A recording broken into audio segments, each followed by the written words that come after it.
Maukapin na sa upat na kabuan ang nasinating krisis, dili lang sa panglawas kundi apil na sa panginabuhi sa katauhan mugna sa COVID-19 crisis.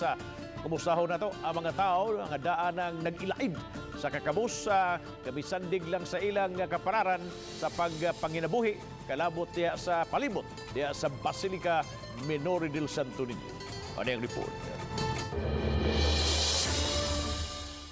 Kining siga sa mga kandila ang nagbanwag sa paglaom sa mga tao nga magpadayon sa pagpanginabuhi bisan sa kapait nga nasinati tungod sa pandemya. Dagsaan yun sa mga deboto ang Basilica del Santo Niño apan gumikan sa strikto nga quarantine protocol gisirad-an una kini sa publiko apan diri sa gawas nga bahin pwede makapahigayon silang pag-ampo o panagkot ang mga deboto ni Senyor Santo Niño.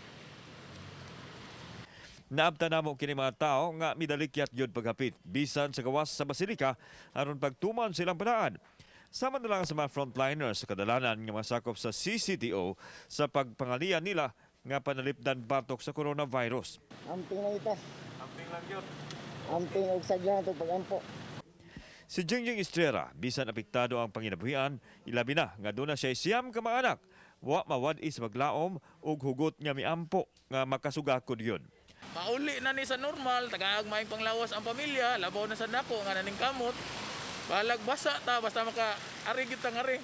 Samtang sa mga deboto usab nakadepende ang kinabuhi nining mga candle vendors nga bisan gani og uwan mosungasong gyud aron mahalinan. Si Maria Grazela mitiyabaw na sa kalisdanan tungod kay nihit naman ang mamalit og kandila apan gikinahanglan nga mukayod kay naa siya gibuhi nga igsuon. Kuwang usab ang ayuda ngayon nadawat gikan sa gobyerno. Mawa na ning COVID sir, na back to normal na.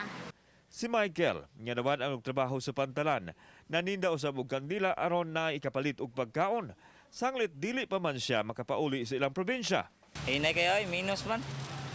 Matod nila nga naanad naman unta sila sa kalisod kaniadto apan lahi karong panahon kay misamot yud kapait ang ilang kahimtang.